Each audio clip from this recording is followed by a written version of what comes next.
Do you struggle in ranked but are a god in creative? If so, then this video is for you. Today I'll be going over the necessary tips in order of transferring your creative talent into ranked and tournaments. I was just in this situation a few months ago, and now I'm managing to get 20 to 30 kill wins in ranked after using these tips. Make sure to watch till the end so you don't miss anything, and hit that subscribe button because I do put a lot of effort into these videos. To start off, we need to talk about how real games are way more laggy than creative. One thing I do to get used to the in-game lag is practice building on a different server. For instance, I'm usually 40 ms on Central, but I'll switch it to NA West where I get around 80 ms and free build for about 15 to 20 minutes. This will get me used to the in-game lag while still allowing me to warm up. Something else I want to touch on real quick is trying to simulate real in-game FPS drops.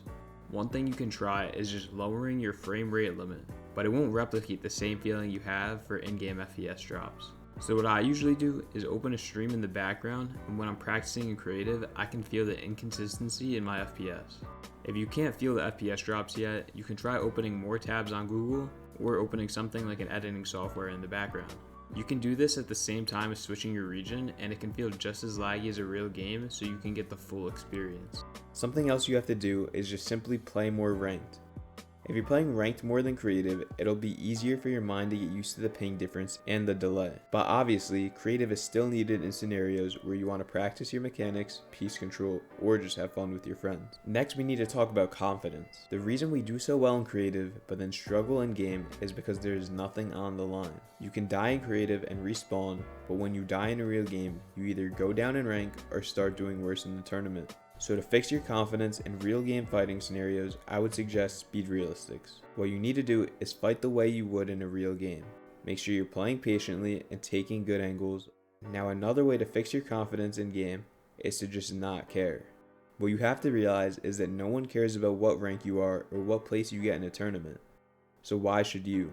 Although caring about doing good isn't a bad thing, if you're getting too unreal by camping the whole time, that's not going to help you become a better fighter. You need to practice putting yourselves in different in-game fighting scenarios so you become more and more comfortable, which will lead to you having more confidence.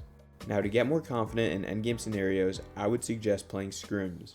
I'll leave a few servers you can join in the description, make sure to check them out. But basically, if you're doing scrims every night for a few hours, over time endgames and tournaments will feel easier than they used to, and you'll feel way more comfortable in endgame. Now the next thing I want to talk about is understanding how a real game works. If you're someone who only plays creative, then the chances are you don't understand the structure of a competitive tournament.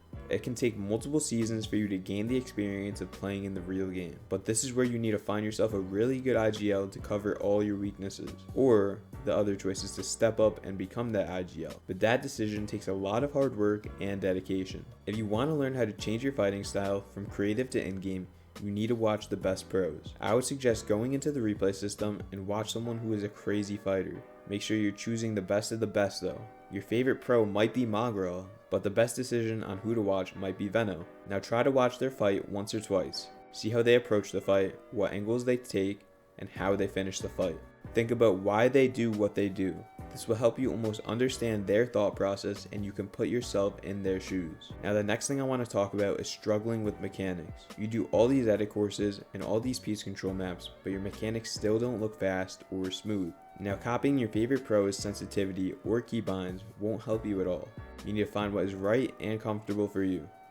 For instance, I use my pinky finger to crouch and place a cone, but some people might find that uncomfortable. It'll take a lot of time messing around in creative to find what's comfortable for you, but it's definitely worth it in the long run. Now the same thing for sensitivity. Using Peterbot's sensitivity will not give you his aim or mechanics. You need to find what's comfortable for you. For instance, I use 6.4 with 800 DPI, but some people might find that sense to be too slow for them. Once you find the right binds that are comfortable for you and the right sensitivity, this is where you begin practicing. You start by getting yourself prepared for ranked by doing aim training, piece control, and mechanics, and then once you're comfortable, you head into the real game. Next thing you need to do is stop trying to be flashy.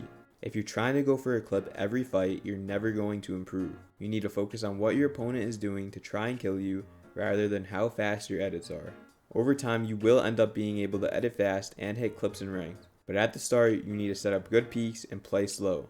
I would suggest going into ranked, playing patiently, and stop trying to clip the person or do too many extra edits. Just play your angles and try to get the kill. Most of the time, people who are doing too much will end up making more mistakes since they're putting less thought into their gameplay. That's why when you're consistent with your building, aiming, and editing, you'll usually outplay people who are trying to be super fast. In Raider's map, he has a scenario for you to practice your peaks. I would suggest trying this out if you're not really good at peaking in fights and want to get better. The next thing I want to talk about, and arguably the most important, is your practice habits. There are so many unrealistic maps out there that will never help you improve, like casual 1v1s or zone wars. The best maps to use to practice in-game fighting scenarios are any realistic maps. You can do 1v1s or 2v2s with your duo. The best way to practice in this map is to play it like it's a real game. You need to try ending your fights quick and saving as many mats as possible. Let's talk about why it's so important to get good in ranked. The reason you want to get good in ranked is so you can do good in tournaments too. The chances are, if you can get 20 kills in a ranked game, then when you load into your first game of a solo cash cup or duo cash cup, you should be able to do the same. I also just wanted to touch on my creative map I made. It has piece control, mechanics, and aim training. I just added all the new Chapter 5 weapons and mod benches so you can practice with the new guns and your favorite attachments. I also plan on adding a lot more to the map, so make sure to type in Unreal Practice and click the one with the good thumbnail. If you do favorite the map, let me know in the comments. Also let me know what other practice scenarios you think I should add. The code will be in the description, make sure to check it out. The next thing we need to touch on is overthinking. The reason you're playing so well in creative is because you're simply just playing the game. Once you head into a real game, you're so overwhelmed with the thought that you can't die, which will cause you to overthink every decision you make. A good way to match this same overthinking in creative is to play competitive box fights or realistics against your friends. Now, since something is on the line, this will cause you to have the same adrenaline rush and the same feeling as playing in a real game.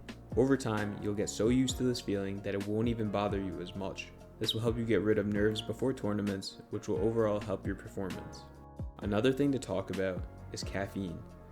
Although caffeine is proven to help you perform better, it can also make you feel nervous and anxious. I don't really recommend it if you're already nervous before a tournament because now it'll make your nerves 10 times worse and cause you to overthink almost every decision you make. If you're sleeping a good amount and you've had a good warm-up, you should have nothing to worry about before hopping into a tournament. If you are worrying about stuff before tournaments, then you should have everything completed beforehand. For instance, if you have a big assignment you are working on, you shouldn't wait till after a tournament to start working on it. If you do, then you will have that in the back of your head for the next 3 hours, causing you to overthink about something that's not even related to the game. That's why it's so important to follow all these tips and even set up a schedule for yourself so you can try improving in ranked. The best thing to do is find someone that has the same goal as you, which is to transfer your creative skill to in-game. Once you find this person, you need to practice together and try holding each other accountable. Let me know how your progress goes in the comments below, and also don't forget to subscribe. Peace out.